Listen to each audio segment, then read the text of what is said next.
integrasi layanan kesehatan primer.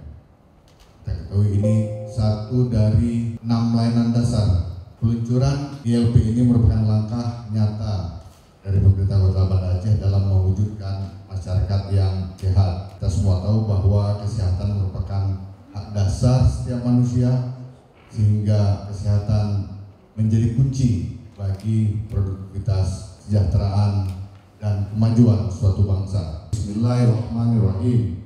Peluncuran integrasi layanan kesehatan primer atau ILP dengan resmi dimulai.